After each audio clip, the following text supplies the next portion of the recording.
I was always little Bonneau. My dad at a staggering 5'6", well, he was big Bonneau. I then had a Bonneau the fourth. No way were we gonna call him littler Bonneau. So lucky for him, everyone just calls him Bo. And good for him, looks like he's gonna be bigger than little Bonneau and big Bonneau. Not to confuse everyone here, but there was also Mo, the original Bonneau. Bonneau Sr., born in 1908, who was Big Bonneau's dad. Not quite done with the Bonneaus. There are also two Bonneaus that hail from North Carolina. There's William Bonneau Hardison, who goes by Will, sometimes Tubby,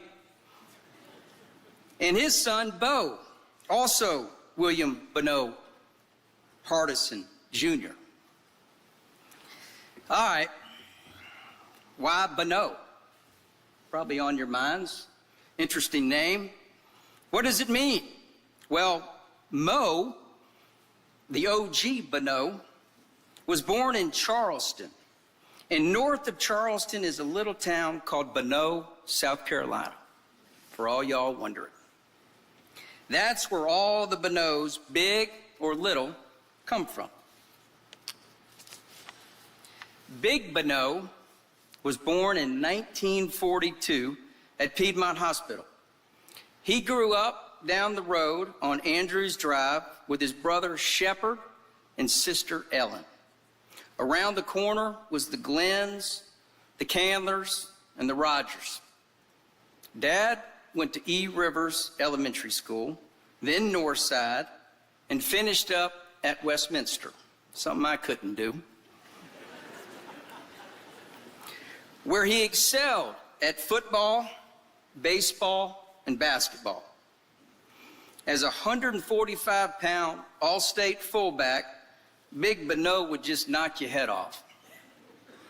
That state playoff team of 1958 consisted of Jimmy Fluker, Charlie Hill, Johnny Coppage, and Inman Allen, to name a few.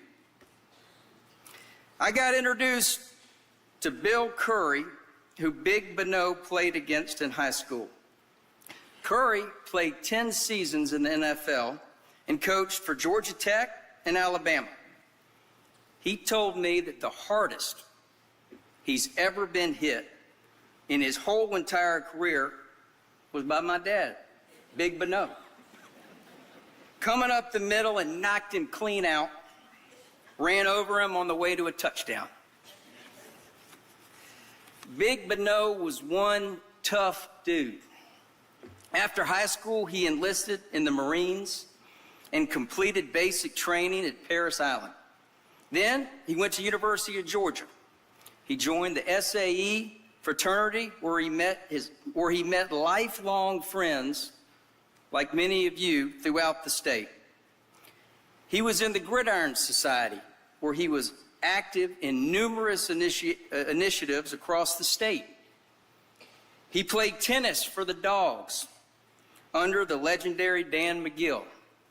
He played growing up at Bitsy Grant with all the Benedict boys. My son, Bo, Bonneau the fourth, got all his tennis genes from my dad. It skipped me. Unfortunately, I got all my dad's golf genes. More on that later. He then went to Emory Law School and practiced law for a couple of years before getting into real estate. He started as a land broker until Tom Bradbury and my dad started Colony Homes, where together they built thousands of homes for the next 25 years. I remember when I was home from school, which was often, I would get to hang out with my dad at the sales trailer in his subdivisions. He would check on all the houses that were going up, and then would work with the on-site real estate agents. When they were with a potential buyer, Dad would just steal the show. Always made everyone think they were best friends, and he knew exactly what to say to close the deal. Best sales guy I've ever known. Also, he had a knack for knowing where to buy land before the growth got there. He was a true landman. Big Bonneau loved Sea Island. His grandfather had a place on 14th Street, and Big Bonneau and Sharon had a home in Ocean Forest that they cherished, and they spent as much time there as they could. He loved all his friends down there and just loved everything about the island. Big Bonneau was a true Southern gentleman. He was humble and very unassuming. He kept his Jeep Cherokee running for over 10 years before he'd get a new one. His last car had a sunroof, which he thought was excessive. I remember when I started to get a little change in my pocket, I went out and got some stupid fancy sports car. I immediately drove it over to show my dad with a big smile on my face, thinking he would be so impressed. Boy, was I wrong. He took one look at it, called me a weirdo, and just shook his head as he walked back inside. Well, I got rid of it right away. When he was not buying land or building houses, he was on the golf course. Lots of y'all here have played golf with my dad. You did not play with him to better your swing or putting stroke. You played with him just because he was amazing to play with. The things he would say were just priceless. Now, the things he would say were just priceless. As I mentioned, I did not get his tennis skills. I got all his golf skills, his golf genes. And guys, that's not a good thing. I see Danny and Daniel Yates in the audience. Now, those are golf genes. Daniel learned to play watching Danny. Well, I learned to play watching Big Bonneau. Now, I'd like to talk about his accomplishments at golf. He got the first ever hole-in-one on the PDC golf course. He was so proud of this, I believe he told me it was a 13 wood. Y'all know he had a lot of woods. He hit a high fade 160 yards out on number 5. He missed it way left, but luckily there was a high bank and it curved right into the hole. Just as he drew it up, he would say. The great thing about golf, you can play with anyone through that handicap system. I'm not going to divulge Big Bonneau's handicap today, but he loved a good game with his friends. He always loved the last hole, number 18. A bad round can be eliminated with his favorite strategy. As his group gets ready to tee off on the last hole, often you can hear my dad saying, "You hear that train a-coming? You hear that train a-coming?" And he calls it Chattanooga, which is doubling down all the prior round losses. Son, you just got to win 18. He might have been the worst putter at Peachtree. But on 18, he would most always sink the putt to get out of any trap he was in. I want to give everyone a little description of usually how that event or putt unfolded, okay?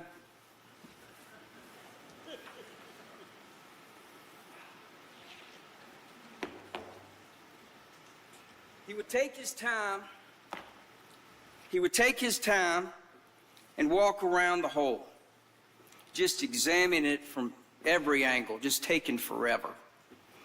He would then take a gigantic drag of his much-loved Marlboro Light. And then just out of nowhere, Bonneau would spit in both of his hands. And then get his putt lined up, look at it again, make some sort of comment, and he'd putt, and more times out of not, the putt would go in. And he would then just start running around, giving high fives. High fives to everybody that he was playing with. Unbelievable. Let me know if you've ever gotten one of those wet high fives. A lot of y'all in this room have. He was just a total savage on 18. Big Bonneau, he loved the dogs.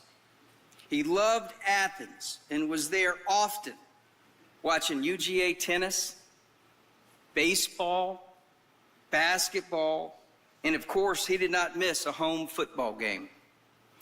He loved his seats right there on the 50-yard line, and he would make sure that he got to the games early to watch the Redcoats play.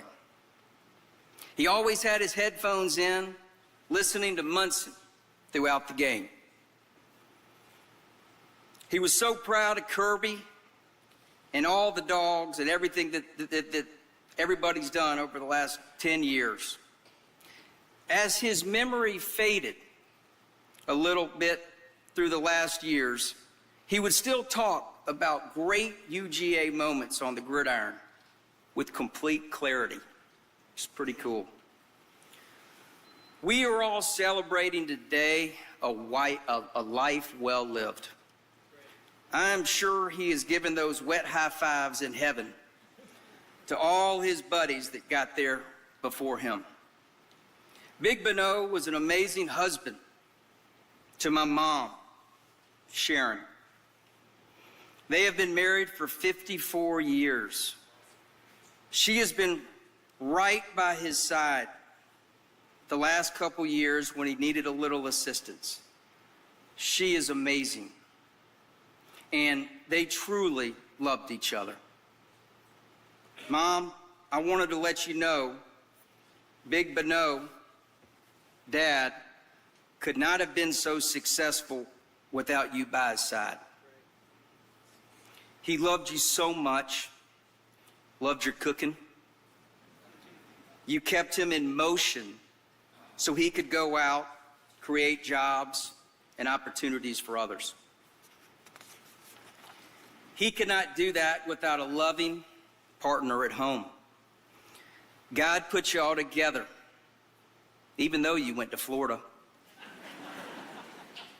You did the right thing 54 years ago, renouncing your allegiance to the Gators and becoming a damn good dog.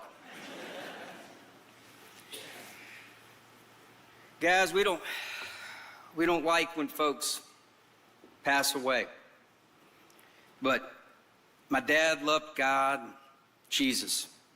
And I know without a doubt he is in heaven with his parents, Mo and Ponce. His brother Shepard and sister Ellen are also there. They all met Jesus in 2025. Big Bonneau was an amazing father to me and my sister Fame. Whatever either of us wanted to try or pursue, he was so supportive. He never missed a game or match. He was a tremendous grandfather to my kids, Bo and Blakely. He was so proud of Bo, and his favorite thing to do was watch Bo play tennis. Blakely, you made Big Bonneau laugh. Y'all had a special bond, and he was so supportive with your equestrian goals, as you mentioned. He was so proud of you, and I heard him on many occasions tell his friends at Peachtree Hills Place about his granddaughter and all of your accomplishments. Fane, his oldest child, y'all spoke on the phone every day. Fane, he was so proud of you and loved you so much. Big Bonneau had a wonderful relationship with his daughter-in-law, Jen, my wife. He told me many times throughout our marriage over the last 25 years that Jen was the best and most important decision I have ever made, and he was right. Jen, as you know, he loved you so much and was so proud that you're in our family. Dad, I'm really going to miss you. Thank you for being there for us.